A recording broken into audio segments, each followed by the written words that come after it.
Hey, it's me, Rob Ryan. I am back with the latest episode of Entrepreneurial Thinkers, and it's about things that we all think about all the time. Where do you work? How do you work? Who do you work for? How do the people that you work for demand that you work? So as an employer, as a worker, as an entrepreneur, we're always thinking about how we work, where we work, how we spend our time creatively, how we spend our time task-wise. And as a boss, as a business owner, as a corporate leader, we're always thinking about where do our people work? How do they work? Where are they sitting? How do they function? How do we hold them accountable? How do we manage them? That's it. Today, we dive into this conversation energetically and thoughtfully with Stephen Hargett, CEO and co-founder of Workspace, WRK Space here in LA. He is building the intelligent operating system for the modern day workplace and work culture.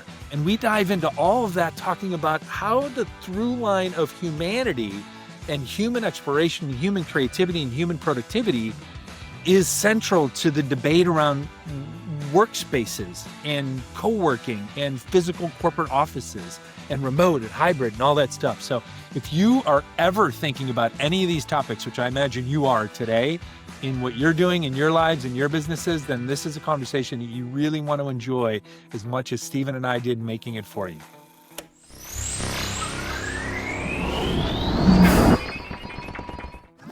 We are so grateful to be supported by these community champions: Sales MD, Team Friday, Realist Lab, Kiana Patterson, Diego Chavez, Jer Boucher, Heather Ryder, Janine Sua, Lily Roca, and Steve Kernan.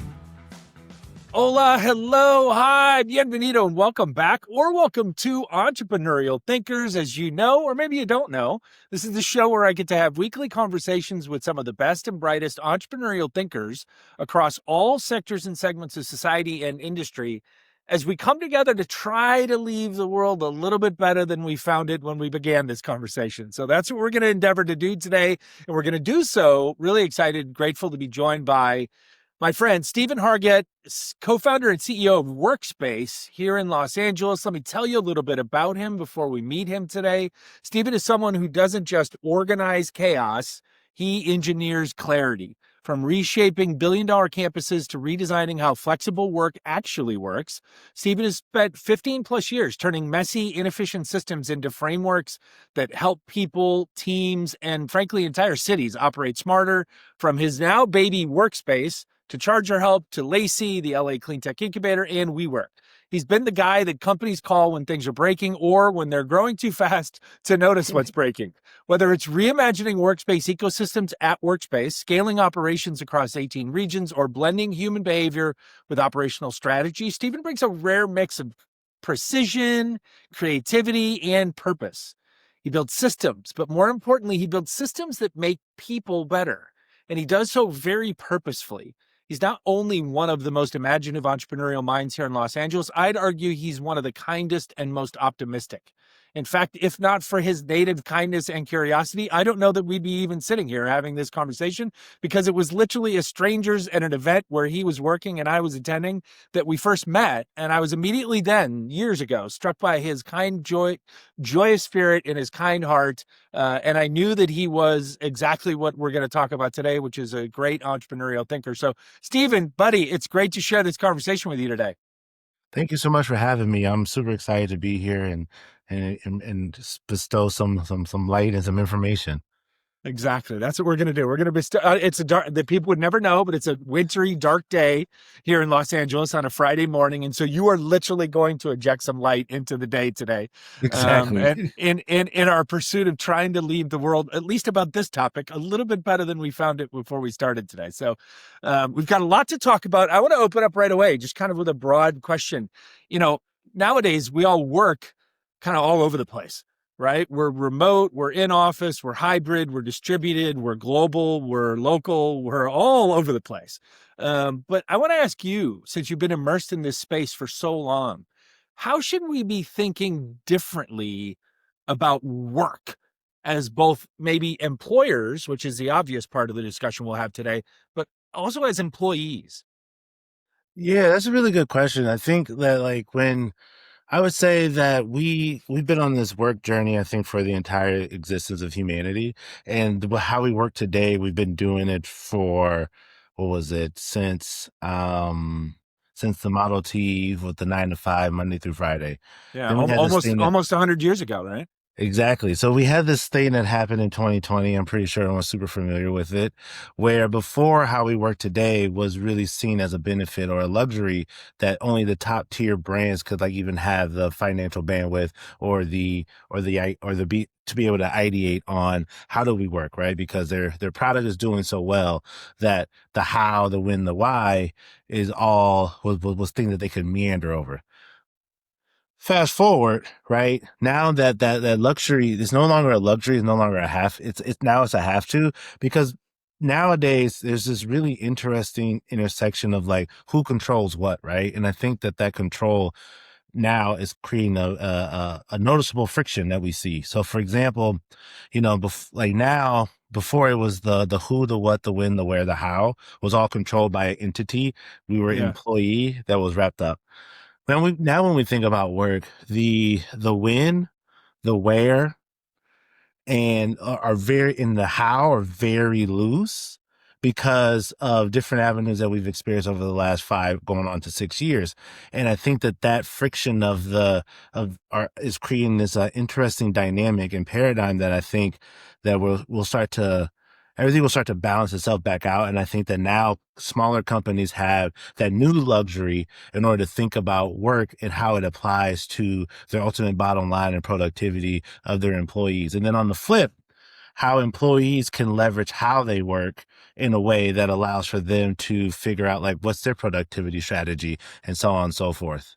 No, I love that. I have a follow on for that, right? Is then this debate, this old debate, right, about remote versus in office, is that really even a debate anymore, or is that whole discourse kind of just tired and overblown, being driven by like a few loud voices of guys that are my age or older who own a bunch of real estate?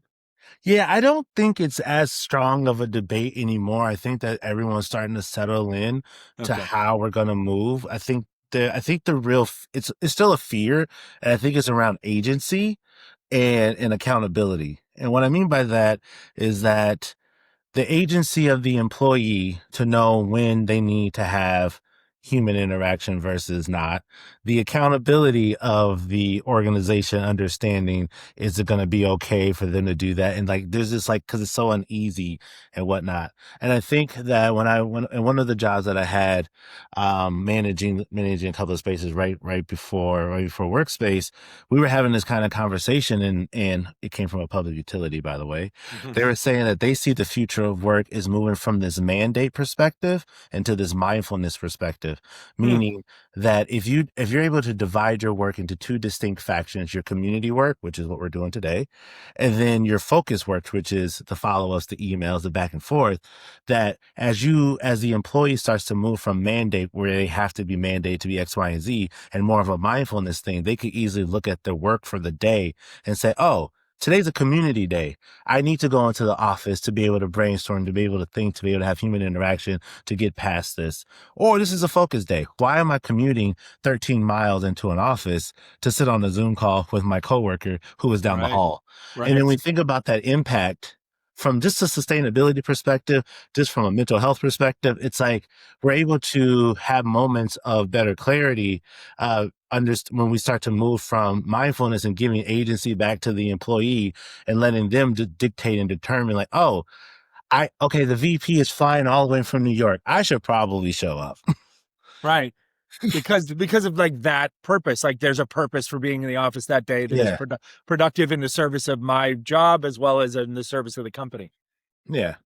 I love that. It's funny. One of the reasons I've been so, and I was politely, as my dad used to call it, the 3 Ps, politely, professionally, persistent, in trying to get you booked on the show, is that I've actually selfishly been fascinated with this kind of idea of how we work and where we work for a lot longer than just since the pandemic.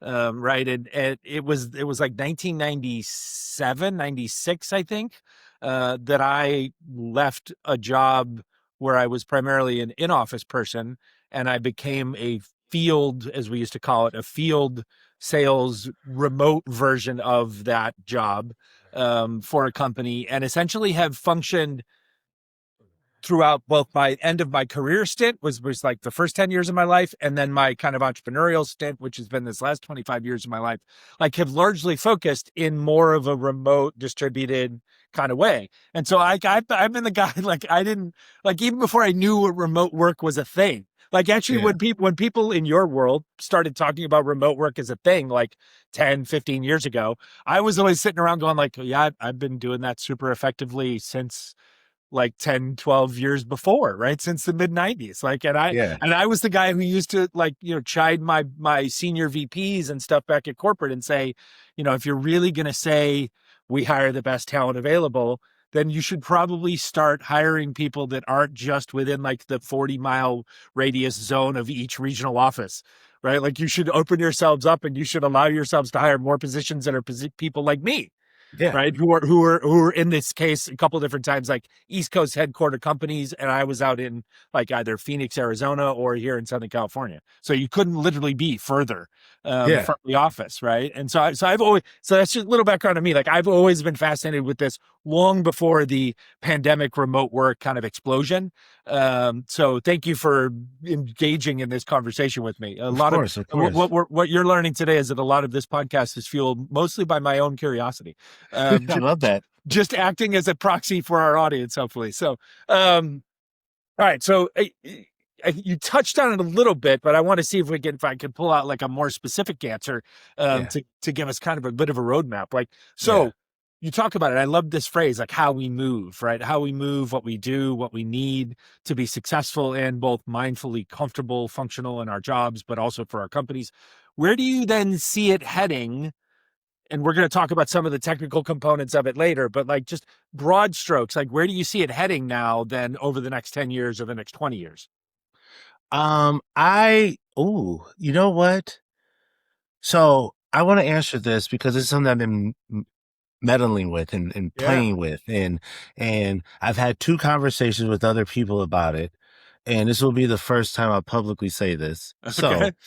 So, I see in the next 10 to 15 years that we'll look at work less about it being what we do today and less about work. And we're going to start to look at work in the eyes of space as play.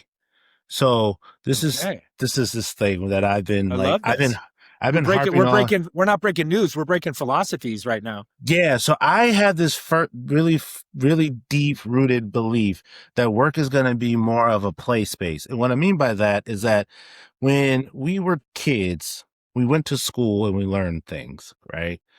However, as a child, you went to school to hang out and play with your friends. The byproduct was learning. Yep. Somehow, some way, when we're like 20-ish, that idea of, because you're working throughout your educational career, you're working. Yeah. And at some point you graduate and you kind of, you switch to like this idea of work being this thing, and then play goes away. So now you go to the office to work and then play just does some stuff. What I'm seeing, what I'm imagining, and the people that I've talked to, particularly architects and workspace designers, they're thinking about work moving towards how do we build spaces and places that excite this level of play, which means pulling apart, being curious, diving in, like doing the things that we did as kids, but as adults and we're getting paid to do. So where we sit, or where my mind is sitting, like, how can we then look at space as a conduit to elicit play from people?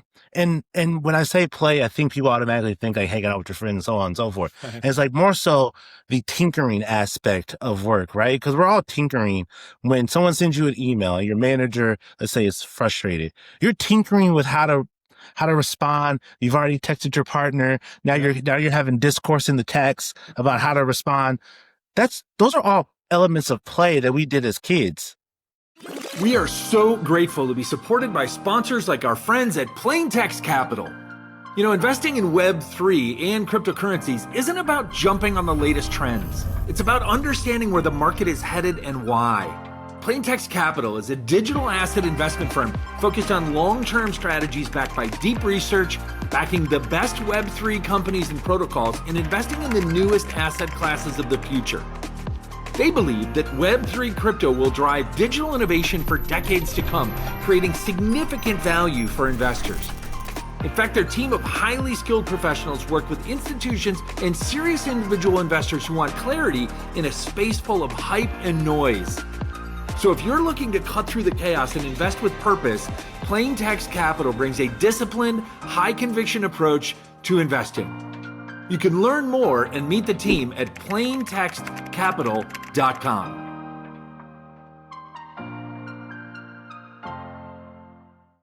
Yeah, But then play in the broadest sense of the word, right? So mental imaginativeness, mental creativity, play in that sense of the yes, of the word. exactly. Yeah, So not like literal playground, like doing dodgeball necessarily. Although, hey, dodgeball for half an hour in the middle of the day might be a great creative unlock.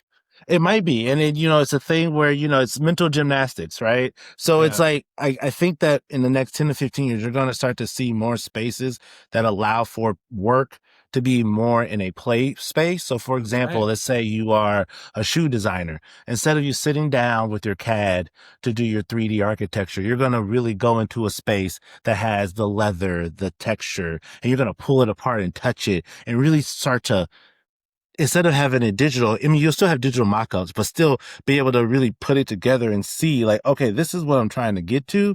Now I can go back to my community time or my focus time and think about how to create this reality of this experience that I just had. So that's what I'm thinking the next 10 to 15 years, particularly because I think technology is going to allow for us to take away a lot of the administrative burden of work, to where we can be heavily dived into the play part of work.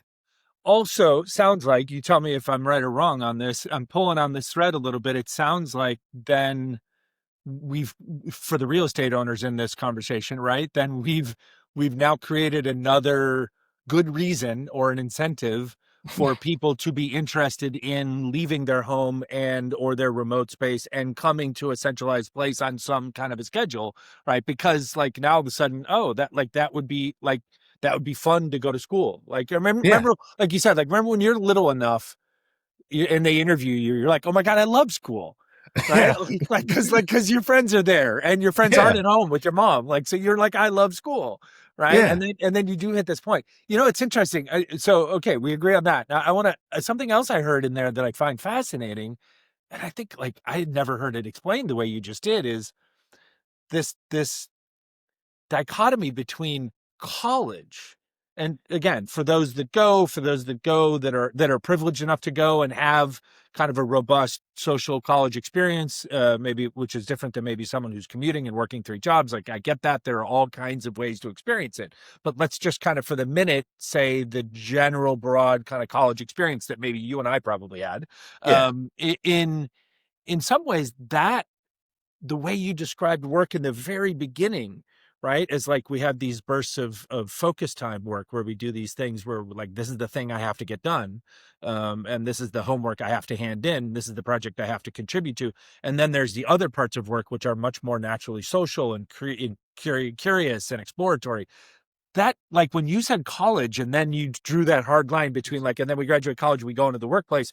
And then in the workplace, we essentially become computer white collar versions of the 1920s Henry Ford manufacturing line, right? But in college, we're working, as you said, that we're like producing output, we're trying to get grades, we're handing in papers, all that. But we were doing it in a much more flexible, independent, if you're privileged with that kind of a college experience, like independent kind of experience where like I'm wandering around campus. I'm like, hey, Steven, man, after your football practice, like let's get together and have lunch and we'll talk about that project. And then you're like, cool, I've got like 30 minutes, but then I got to bolt to this class I've got to go to, which is focus time. But then you come out of the class and you're like, okay, hey, let's meet up and go play some basketball for an hour. But then after basketball, like let's grab a shower and then we got to go to study group and so it's these bursts of like total creativity and agency, as you said, independent license over the output that you're responsible for, but then also like super focus time and you get it done. Like you manage, you get it done or you don't get it done and you fail, right? So, Yeah. like, to me, that college, again, that idealized college experience might be more similar to this work picture we're painting versus this. We tried to, because no one knew any better, we tried to turn the office, the white collar knowledge worker office job, into just a suburbanized version of the 1920s manufacturing production line that Ford used to do. Because Yeah. that was work. Like Yeah. that, like when you were like, I got to get my lunch pail and I got to go. And honey, nobody can call me while I'm on the manufacturing floor. There's no texting me during the day and asking me about, Junior's project. And then I come home from work. And Yeah. we tried to do that with like knowledge workers, which is just absurd. It's Yeah. ridiculous. It makes no sense. Yeah, because knowledge workers have to draw from so much, right? I think manufacturer workers have to draw as well because there's previous experiences that they do. Um, but you have to draw from so much in order to do the thing. And I think that I know you hear it all the time, like college is like a microcosm of real life. And it is, but I think the one thing that like the stereotypical college experience that a lot of people have, and I could argue this, people could argue me to their blue in the face and we could go back and forth on this thing, but I think the reason why it works so well, because college is one of the few places, or at least that time in your life, where you're fully incorporated. And I think like you're between that like 17 to 23, you're Mm-hmm. fully, you're going to do everything that you want Yep. to do, Yep. and also you're going to do all the necessary steps that you have to do in order to do the things that you want to do. And it's Yep. just in that time period, we all just understand it. But I think when we go into the office or the workspace or whatever, there's this opportunity that happens. And I say opportunity because we shut down parts of ourselves. Right. So then you're no longer fully incorporated. And you're seeing this paradigm now when the event happened of 2020, we accidentally had to become fully incorporated because I started to get a job done. But now I'm Mm-hmm. getting a job done in the world that that was behind a closed door for eons, right? Yeah. So it's Right. like, so we saw this 5-year push and pull. It's like, oh, hey, like I have a child, but my manager knows I have a child, but this child is coming into the screen right now and I don't know what to Mm-hmm. do. But if you took that same experience when you're in college, it's like, yeah, you're sitting on there and then like, your roommate might pop in the back of the screen and no one like I mean, flinched. I can't tell you how, I can't talk about merging the full self. Like, I can't tell you how many papers were written or study sessions happened in Tempe, Arizona over a bunch of beers and sandwiches. Right. I Exactly. mean, and but we wouldn't quote unquote be allowed to do that in the workspace, but like, why not if it gets the best creative output and result, right? I Exactly. love that. I love that Yeah. exploration. If someone were to look at your CV on LinkedIn, right, they would think of you, I think they would think of you as a process guy, right? Yeah. As a systems operational person, right? But in fact, this is my personal opinion of our relationship, is I see you as a people guy. Am I wrong about that? I love process. I love the binary 0 and 1s. However, I've had the fortunate ability to work at places that were so process oriented because they were heavily people focused. And I think that's where the people part comes in. Where like I love process so much because it allows for me to be hyper people focused. One of my earlier career experiences, I worked for, if you look at my CV, I went from, I moonlit as a teacher, but I went from Apple to had some stuff and then went to Tesla and then did some other stuff and then went to WeWork. So I've worked at I've been purely blessed to be in these organizations that kind of push understanding and limits of how we comprehend just information. And with that, I remember we had a conversation during the Apple times. Also, I worked there when Steve Jobs was there. So that was a completely Mm, different Apple than we know yeah, today. sure. But when I was there, I remember we had a conversation with one of the senior leaderships people, and he was going through this philosophical thing on a call. And at the time, I'm like, I don't even know what you're talking about. He was like, the thing that makes Apple great is that it's one of the few things where design meets function. And I was like, okay. And then he said, it's also one of the few things that we've been able to produce a simple thing and people know how to use it. And he said, however, the level of process and complexity to have a simple output is our success. He said, because there's a lot of people who have simple inputs and it creates a level of complex outputs. So when going back to the process part, like I'm overly processed because like I'm trying to have such a complex input so that it can make these moments very, very, very, very natural. And I think it comes from the time when I played football, right? Like we do hours upon hours of film study and this and this and this. We know our opponent left and right. And Saturday happens. And it's like, you ended up just running the same 3 plays, but there's this engagement part. So when I think about being a people person, it's because I'm so hyper people focused, because I want that experience to be so simple that I'm taking into account so much on the input that it allows for our interactions together to be as natural as possible. I love that. Yeah. Love that.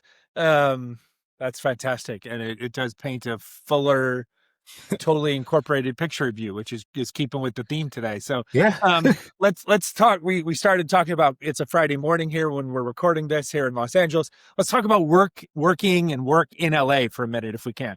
Right. It seems to me like the world of co-working or shared workspaces, whatever everybody calls that nowadays, is constantly in flux. Right. Yes. It's growing, then it's contracting, then it's growing anew again. You worked for the Beast. You mentioned it. We worked back in the day when I would have argued there was probably as many WeWorks at different locations as there were like Starbucks. Right. Yes. I mean, it seemed like that was like the matching pattern was like, if there was a Starbucks on a corner, we were going to open up a WeWork across the street from it. So tell me, catch us up a little bit. 2025, here we are today, very different world. Like, how has that landscape changed? And do you think that the changes are for the better or for the worse for the people who do need these types of spaces? I think that's that's an interesting thought. So for context, when I started, we only had 14 buildings in LA. And then when I left there, we were at 41 buildings. There was pretty much a Starbucks next door to everyone. Exactly. And we were opening one, I think when I was on the new buildings team, the thing that they said that we were opening 4 WeWorks a day. Insane. Like, so, and I think that now that we're in this space today, I think the flexible space, co-working space, shared office, this has so many names. I think that industry is trying to find its identity and amongst all of the different options that exist. And there's so many, it's like you have platforms that are only a marketplace. Then you have platforms that are a membership that then give you access to this very, very small group. And I think that where we're going to move forward and what I think hopefully users are going to want to start to demand, and I think hopefully Workspace is at the crux of all of that, is this level of taking your experience and who you are and matching you with the right space, regardless of what that space category is. Okay. I think that's where it's going to move to, where it's going to be a lot more personalization and a lot more the user making sure that they're in the right environment and in the right space to do the tasks that they're set out to do.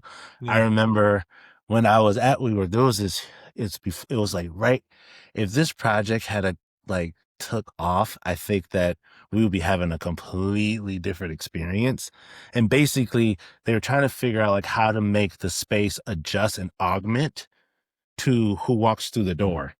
And as a former WeWork member at that time, I remember when and also who knew a lot of inside WeWork people across the world, like I remembered that those conversations were going on.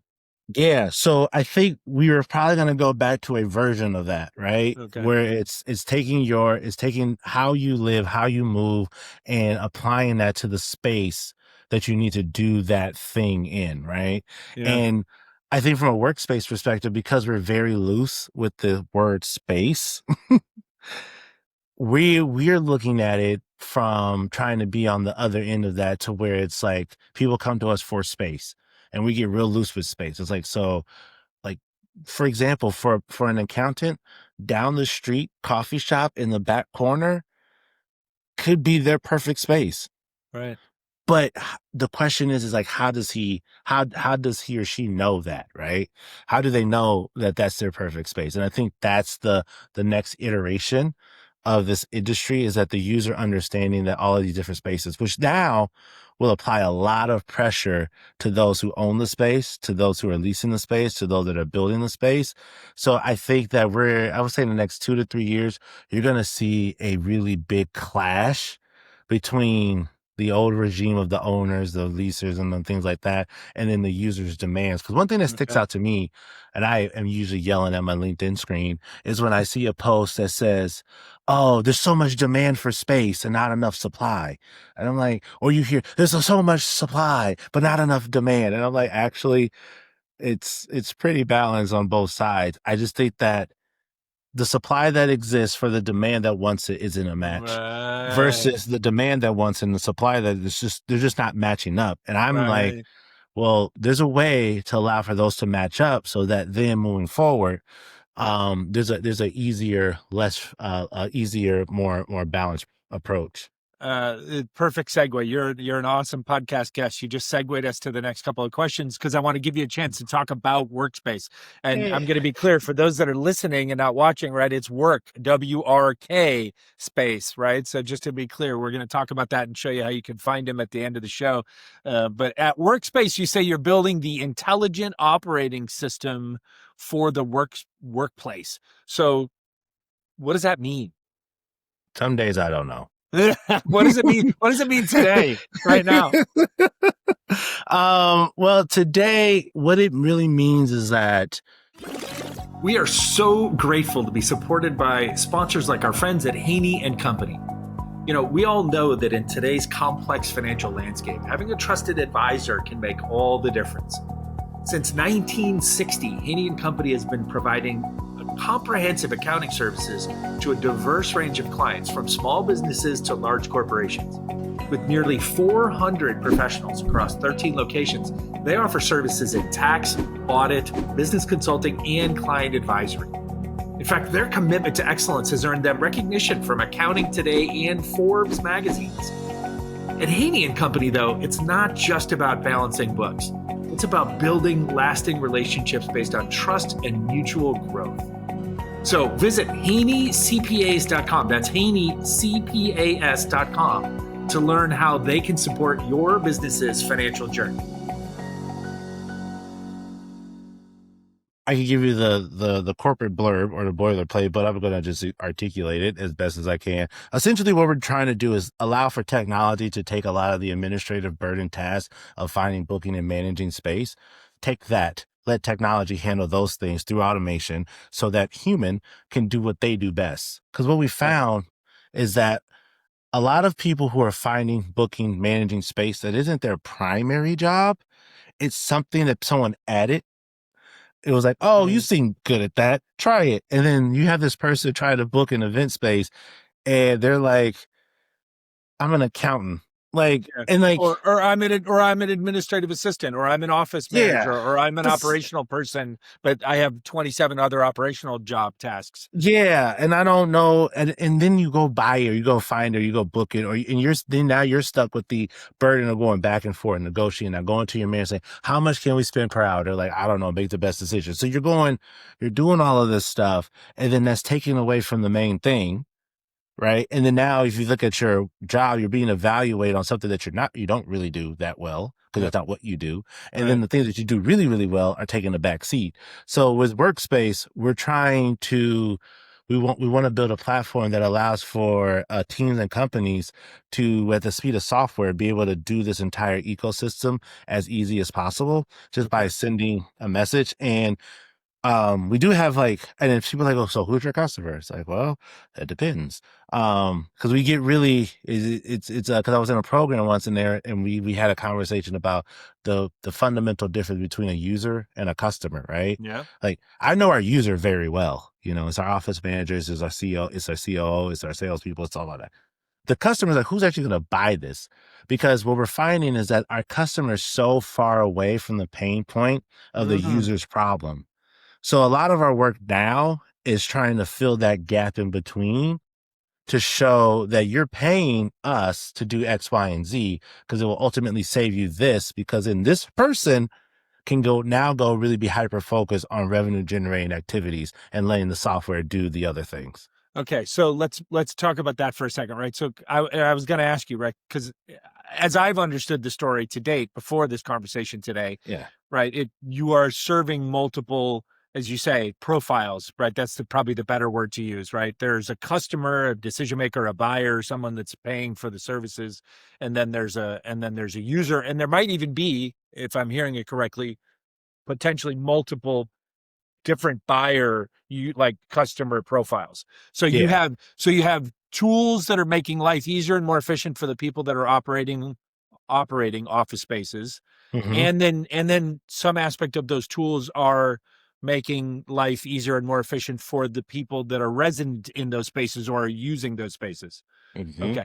So in there is the corporate landlord. This is now, I sound like a business mentor, right? Like, so is the corporate landlord operator, like I own a big space, or maybe I own a big space independently, or maybe I own massive amounts of space for my company, but we have multiple locations, multiple buildings. It's a staff all over the place. Like, are they using it too? Like Yeah. it, So we could, okay. yeah, so we could plug right in. So we're making the platform as nimble as possible so that you can plug it into your existing infrastructure and portfolio. Or if you don't have infrastructure or portfolio, that's where that find part comes in, where we're taking through the onboarding experience, we're taking like different metadata points in order to ensure that when you do search for a space, we can pull and have a more likely than not recommendation of the right spaces. You go through the entire process through our platform, the right space. And then we were like, well, we don't want to just drop off, right? Like, okay, you found the right space. It's like, oh, well, let's pick back up. And then now we're helping you manage that space through the livelihood. So we want to be end to end. So that, and we want to be end to end as well as meet people where they already are and helping kind of assist along that space journey. Okay. So so to put the fine point on this part of the conversation, right? So people can clearly understand it. The people you're selling to in this industry, this marketplace, the people you're selling to are there multiple people that could literally hit a button and say, like, we just bought a membership or a service, or we just did a contract with them? Or is that the corporate office, not office manager, facilities manager? Is that okay? All right. Yeah, that's is there also an aspect inside of this where some, like, individual people or a small team could also buy a right to use the service, or no? Yes, so we have 3 product lines. We have Workspace Booking, which is focused for the individual and the team, where it's booking out spaces, booking out event space, booking out conference rooms through a credit system. Then we have Workspace Platform, and that one's more designed for, I already have physical space. Right. And it needs something to manage it, or I have physical space, need a platform to unite all of our systems or our disconnected tools, and we're thinking about acquiring more space. Okay. Then we have Workspace Manage is just like, I am fresh out of the world. I need to go from end to end. And what luckily is that we have customers in all 3 product offerings. And we're taking those learnings to see how do we build a more, because basically on our side, we're doing the same process over and over and over and over and over again. Sure. So it's more so like, but we're learning so much from all the customer segments on the different problems that they're facing and trying to figure out, like, can we make this product as nimble as possible? We recently had a conversation. I have a lot of conversations with people, but we recently had a conversation and they were like, well, what's the difference between you and all your competitors? And I was like, all of our competitors are great products. However, they solve, as we all been advised in the startup space, to be hyper myopic and be niche and solve the one thing. But what I'm learning is that it accidentally creates technology bloat. Sure. Where you need multiple solutions to solve the little slither of your problem. And what because, our team has collectively worked in this industry for some time now, we've seen the full problem. And it's like, oh, well, how about we just solve the whole problem versus Yep. trying to solve the 17th slither of a 19 thing problem. I love that. I'm smiling mostly. If you're watching this on video, you'll see my smile, or if you listen all the time, you can hear my smile probably by this point. But because as a lifer from a sales and business development standpoint, and that's how I got the start of my career, the first 10 years, and I worked a chunk of that time in technology space, and I've sold on every part of the spectrum, right? So I have been the way back in the 90s and the early days of software technology sales, we used to call that what you described. We used to call those point solutions, right? Mm-hmm. And that was, and let's just use one industry example. Like there was point solutions to answer the parts of what eventually became CRM, right? And then there were so many point solutions. So there were 100 contact managers, there were 1,000 databases, there were like all these different, there were hundreds of companies that were creating help desk software, there were hundreds of thousands of companies that were creating contact center, call center software, right? And so then you do wind up literally as a buyer at an enterprise level, you wind up having to eventually buy all these things and glue them together. And then as an industry, we iterated and we became smart enough to say like, what if somebody glued all these point solutions together, right? And then what do we call that? And of course, it had to have a catchy acronym, right? So then we literally created CRM, customer relationship management, and it was the enterprise compilation of all those iterative point solutions, and then the big enterprise platform companies. That's when we also started using the word platform, right? Then just spend their lives acquiring all the small point solutions and then just like gluing them up inside of that. And I then sold on that side as well. Like I sold on that. I created and sold on that world where I used to be the guy that would come in and I would convince you that our point solution was better than the other 100 point solutions. And yes, we could plug into the other point solutions you had. And then I came in later in my life and I was like, hey, you don't want to buy a bunch of point solutions. You want to buy one comprehensive integrated platform that's going to enable you to do all that. So that when there's a failure in one of those point solutions, you don't have to call 27 vendors on a Friday night at 2 a.m. You can just call me, Yeah. right? We'll fix it. So I'm smiling because it's fun to see that you're leading the iteration in an industry that is totally different than what I described, but is also leaning into a lot of the same pieces and parts. Yeah. That's awesome. I'm curious, what's the origin story of Workspace? Like, how did you find yourself at that moment where you were like, I'm crazy, I think I want to build a company around this? So it's funny. It started actually in the pandemic. I was managing a space, and a lot of people don't realize when it comes to like facility management, like no matter if there's people in the building, if there's people not in the building is going to be on. The building's on 24/7. And I remember when our building shut down, and the biggest question was, who's going to come into the building and turn the lights on and off and like walk into space so the HVAC can turn on and flush all the toilets and turn on the water. And I was like, oh, I could do that, right? After doing that for like the 148th time, you're in an empty building, just walking around aimlessly. And I remember saying to myself, I was like, wonder what the future of this is going to be. Like, there's no one here. This is going to end at some point. And then I remember I kept saying, is it going to be like what is it? The MRSA outbreak where now we just have, clean wipes everywhere. And I just was sitting there one day just thinking about it, because when you're by yourself, I was going stir crazy. When you're the one guy in the office during the pandemic, you've got nothing but creative time to contemplate the empty space that you live in.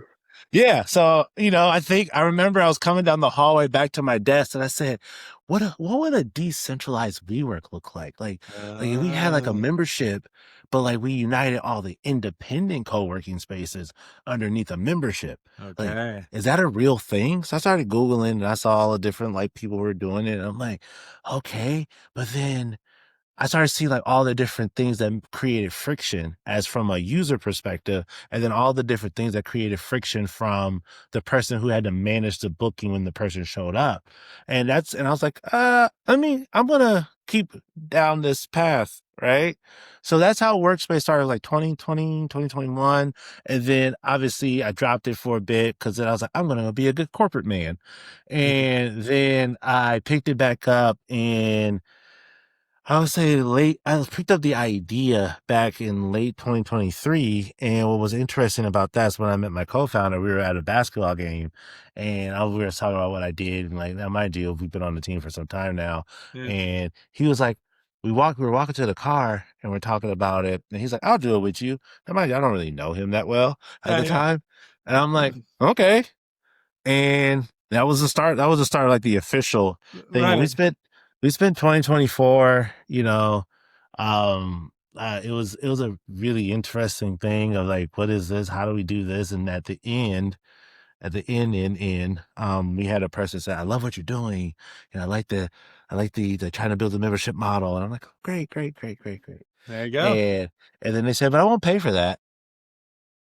Good. Which is, by the way, that and or those conversations are some of the best, most important conversations that we get to have as founders, is when there's that enthusiasm and then it's but I won't pay for that.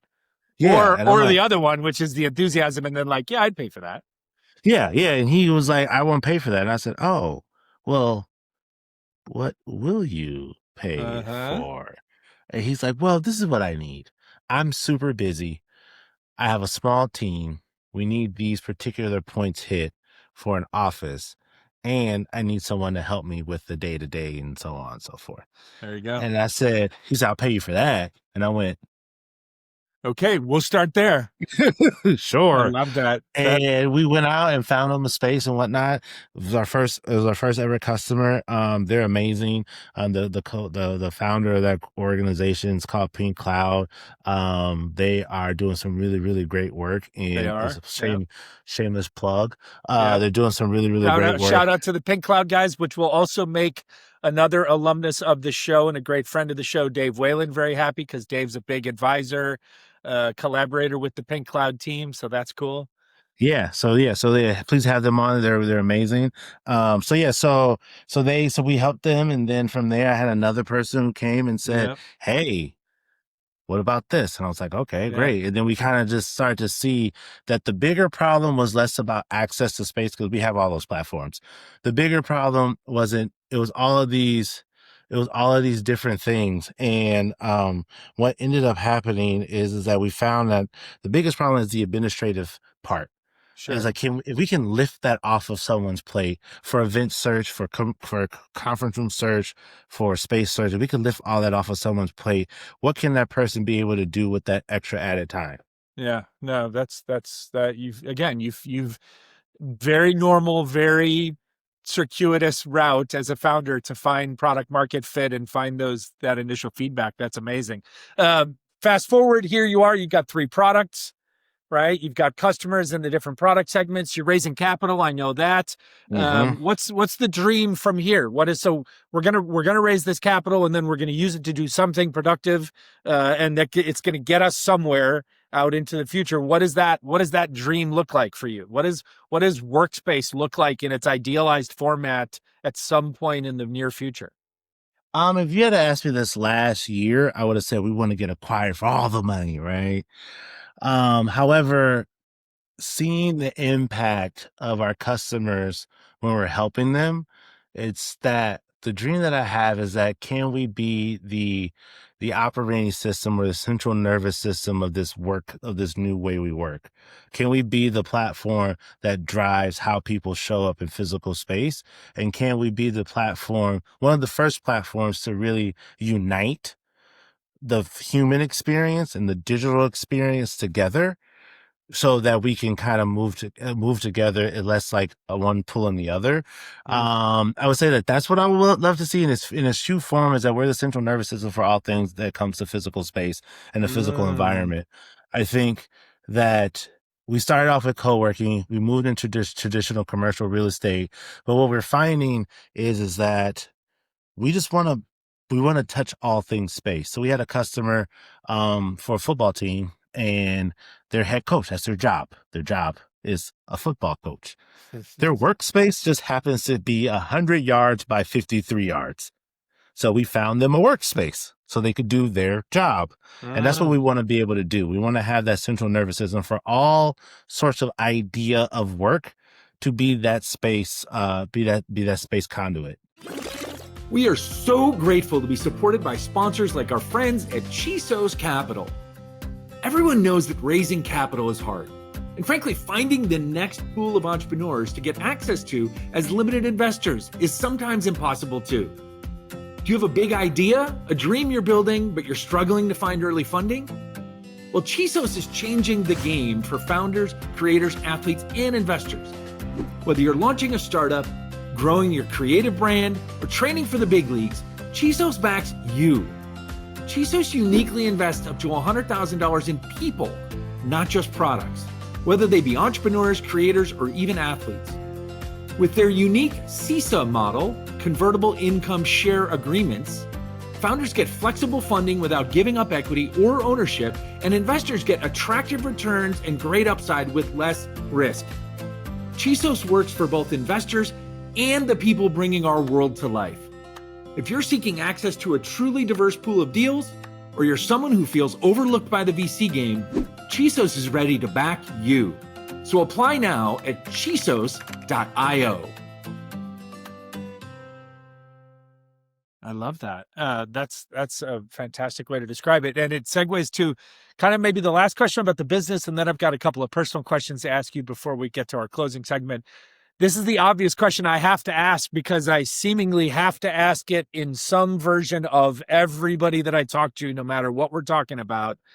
What role does AI play in this world that you just painted for us as far as workspaces, places, and humans going forward? I mean, it could play a whole bunch of different roles. I think for me and like how our team is leveraging it, we wanted to play the role to which I think it was invented for, which is to do the stuff I don't want to do, right? I think that we have started to move towards it doing the stuff that makes us fundamentally human. And I want to see, and we want to ensure that the automation, the AI in our company, and maybe we could be that example of it's just doing the things, the back and forth, the remote, the back and forth, the constant back, all of those different tasks that we do over and over and over and over and over again. It can handle that. It can't replace like the human experience, right? And I think that we've gotten to a point right now where it's the Wild West and a lot of it is trying to replace the human experience. And I don't think that it'll have the ability to infer. It does have the ability to put one and one together to create two. I think that with us, we want to ensure that it still has the ability to put one and one together to create two, but not take away from the part where if the maintenance person shows up at the front door, you're there to have a brief conversation. Like, I don't want that. So I think for us, AI is going to play a role in making things go faster so that we can continue to have the human parts, which is like my more fundamental goal. No, it makes sense. It's, I often say, I've said this literally for 30 years, no matter the industry, no matter the products at the moment, that you're in one of those, as you said, wild, wild west, or I'll say bubbly kind of times in any new product area when even the slightest thoughtful contemplation of what it could be is met immediately with a, no, but you don't understand. This time is different. I'm like, it's not like, it's like, I'm like, this is the conversation I heard about software in the mid 1990s. This is the conversation I heard about like data centers in the late 1990s. This is the conversation I heard about the internet in the early trust me, like I get it. No, you don't understand. AI is fundamental. It's like a part of us. I'm like, no, I'm not saying it's not. I'm not a Luddite. Yeah. I like your verbalization of it. And I think that's where we're getting to it. We've had a run of guests lately that no matter their areas of expertise and how they think entrepreneurially about the world that they live in, they have all kind of defaulted to this take that you have, which is this idea that we have agency as decision makers, as builders, as technologists in industry, right? As founders, as entrepreneurs, we have agency still, like as the humans, to say, no, that's enough. We just want to use it to this point, and then we're gonna still be the human from that point forward. right? We Yeah. don't have to just roll over because Sam Altman goes on Bloomberg and says, well, or Musk says, it's gonna eliminate 75% of work and jobs in the next 10 years. And I guess the government will figure out how we solve that, but like, it's gonna be great. We're all just gonna hang out and have fun and be our best selves. I'm like, dude, just stop talking like that. Like, that's right. So yes, I'm glad to hear you think that way. And I do think fundamentally, if you're building the operating system, right, if you're building this intelligent set of tools that is going to help offload some of the inefficiencies, obviously inside of that can be a lot of artificial automated intelligence, right? A lot of machine learning that it can essentially make your tools better, which then just the people who are using your tools don't give a shit about your tools, really. They give a shit about the solution and the pain point that tool delivers to them that they don't have to worry about anymore. Right. Exactly. And so if you use the latest iteration of the greatest, coolest thing ever created out here, embedded inside of your tools to make their pain go away, they're like, God, great. You used AI inside of your thing? Super. Yeah, exactly. Yeah, that's awesome. All right. One last personal question before we get to our last segment. You were an athlete growing up. You mentioned it already. You played college football. I also know you as a passionate, loving family man. We talked off air before we got the show started today, like, working at home and your kids come in and off to school and all that stuff's going on. Like, how did those just daily life experiences, how's that journey that you've been on as a young man, as a human, how's that shape how you are now and who you are now as an entrepreneur? It shaped it because of two, I would say three key things. One is that at some point you just have to do it, right? I'm learning with kids and family and sport, like you have to go on the field. You're gonna get hit. It just is what it is. And I don't want to give that inspiring thing. It's about how you get back up. Like, no, it hurts. And you want to stay on the ground, but you have to get back up, not because you have this overly, gregarious, like I am triumphant personality. It's like, no, the next play is starting. Like, it just is what it is. And I think with kids, it's like, yeah, I don't feel like, changing your diaper at 2:00 in the morning, but who's going to do it? Right. There's only two people in the house that are going to do it. And the other one is not going to do it right now. So I have to do it. Yeah. And then you can't do it. So I would say like, that's one of the top lines where it reminds me of like, at some point you just have to do it. Like there's no system, there's no AI, there's no tool, there's no email, there's no automate. It's like, sometimes you might just have to type, hi, Rob, my name is. That's one thing. The second thing that I learned through sport, and being, and being a father and a husband and all of those things is, a level of curiosity. I think that, leaning in on curiosity on both that fronts allows for me to think about these things with a level of curiosity and like, how can we solve this problem a little bit differently? Like, for example, I remember like in kind of going with that curiosity, it's, for example, let's say they line up and then the guard blocks down. It's like, okay, it's like you want to kind of lean in a little bit. It's like, okay, are they really coming at me? Is this fullback really coming? Is this really a dive straight to me? Or is this like a trick play? Because on film, they usually only do this. So let me just have this brief moment of like wanting to explore and play with this before I make an action. Same thing with kids. Kids are naturally curious and like kind of being at their level of like being overly interested in other things. And again, because I've seen it every day, it's just like, okay, let me play with let me play with this email a little bit different to see and being that free. And I think the third part is it's humbling, because you realize that playing college football, you're a part of something that's significantly bigger than yourself. Raising kids, that is the definition of bigger than yourself. And those moments where where you want to lean in with your ego, right? You want to be, oh, it's my way, it's this and this. Those two entities remind you very, very quickly that this institution or whatever it is bigger than you. And I think for me, it's been a comforting experience to be able to be a speck in the myriad of things that are happening, both in a sport perspective and also in a life perspective. That's fantastic. My personal relation to that is I've often said I had this line that I used in speeches all over Latin America over the last 10 years, when people would ask me about the big important things that I did, right? And to your point, it was my real takeaway lesson about life has always been taken away as a parent, right? My being the father to my daughter, who's a now 32-year-old woman that lives here a couple miles from me in LA, and having had the opportunity and the pleasure, the great responsibility, as you say, of being her single parent for a stretch of her teenage years, and my outlook on business and life after that, the post I was a single dad period versus my outlook on life and business before that were dramatically impacted and shaped by that, right? Because of all those things that you just said. And I used to say that, like I could cure cancer, right? I would say it on the stage. I was like, I could cure cancer for all of us tomorrow, and it would still only be the second greatest, most important thing I've ever done.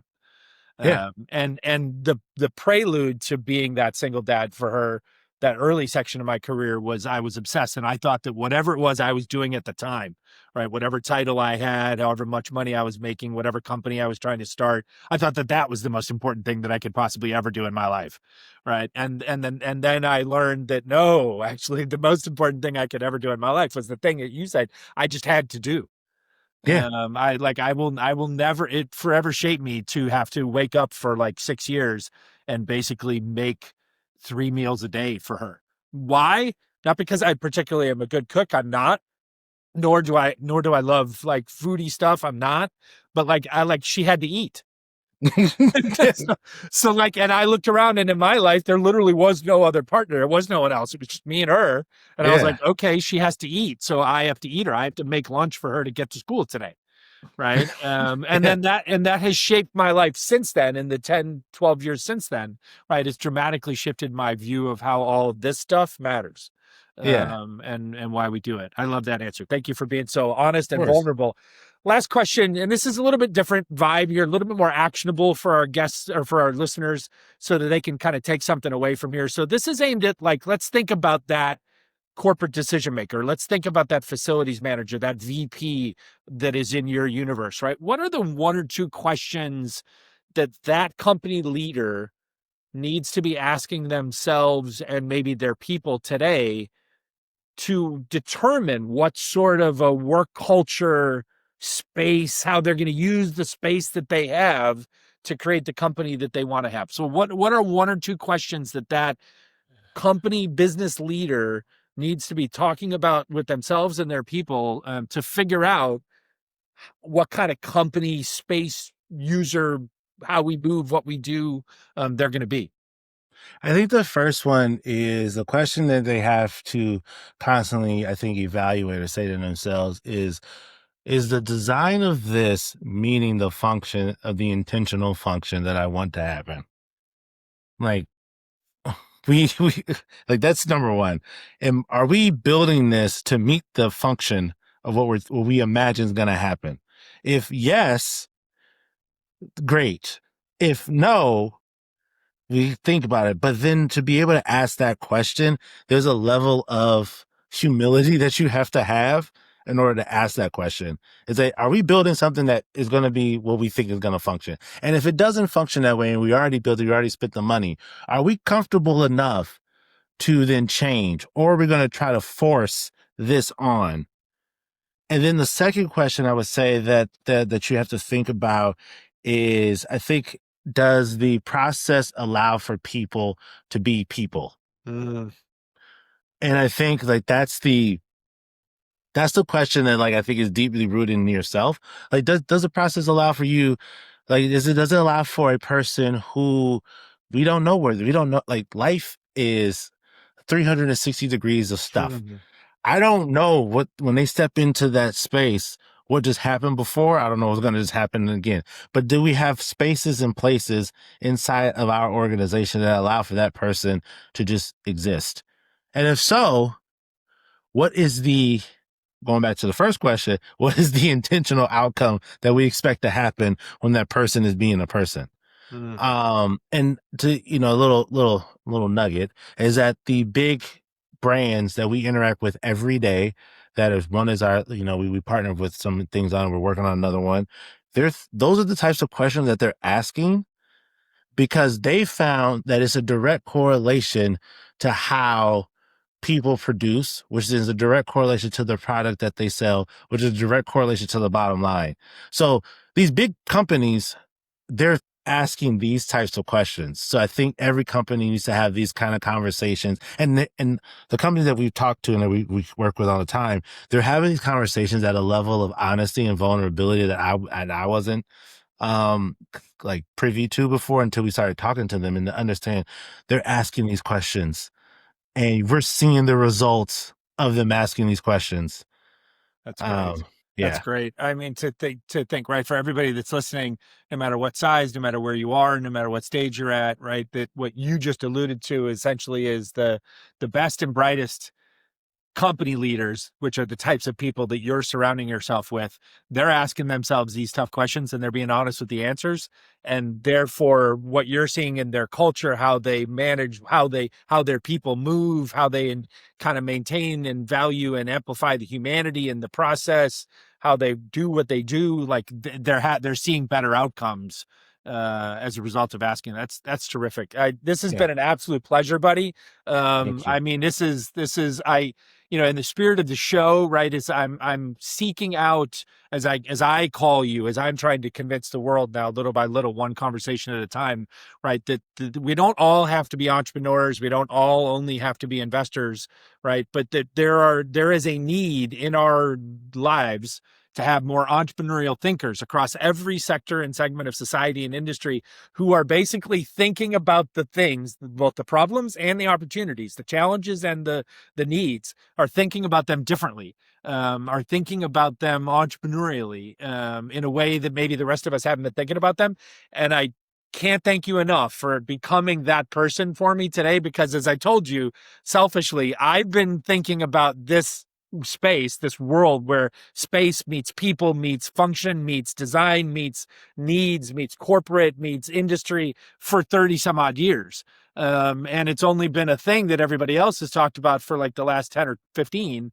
And so to have the chance to converse with you and have you remind us that the humanity is the central thread that pulls through all this. And when it's working right, it's because you've centered and you've made the part of the human part of this process easier, more enjoyable, more efficient, left more space for curiosity. That's awesome. Really, really encouraging to hear. In a world that is lots of discouraging information flowing all the time, it's really encouraging to have a conversation with you on this Friday morning. So I'm super grateful for your time, buddy. Thank you so much. I really appreciate it. This was really fun. And just thank you for having me. I'm beyond blessed, blessed beyond measure, to share this and build community with you in this space. No, I love it. All right. So let's make sure people can find you, follow you, connect with Workspace. Investors that are listening, we talked about you're raising capital, like they can find you and interact with you, build relationships with you. So what are the socials? What's the website? What's the newsletter? Whatever it is. Yeah. So our website is workspace.app. I know it was available, which is wild. You can follow me on... and to be clear, again, we said before, WRK... Yes. Space. Okay. Space.app. And so that's all of our socials. And then it's personal Instagram. My Instagram is fancy.steven. The name of it came from a FedEx worker when he gave me my package. He said, "Oh, you spell it the fancy way." And I was like, there you go. Oh, the reasons we come up with our old email addresses and stuff. Yeah. So then LinkedIn, is a / S Hargett. And then, I'm more than willing to connect with everybody and just kind of talk and figure out ways that we can, build a world build a world of the vision that we want to have together. It's amazing. Happy Friday. Thank you so much. Happy Friday. Thank you so much. Well, I hope you enjoyed that episode as much as I did recording it. As always, we thank you so much for listening and watching. Today's show was recorded here in Los Angeles and produced by the incomparable Deanna Bernal in Mexico City. We can only grow this show by you listening and sharing the show with friends. So please find, follow, subscribe, and share our audio-only show on Spotify, Apple, or via any other popular podcasting platforms, as well as find the video version of our show now available on our YouTube channel over at Entrepreneurial Thinkers. And of course, you can follow along on our various social media platforms for fun and informative clips and content at Entrepreneurial Thinkers, wherever you can find us. And if you'd like to connect with me, you can find me at I am Rob Ryan on just about any social media platform. Gracias, thank you, and have an awesome day.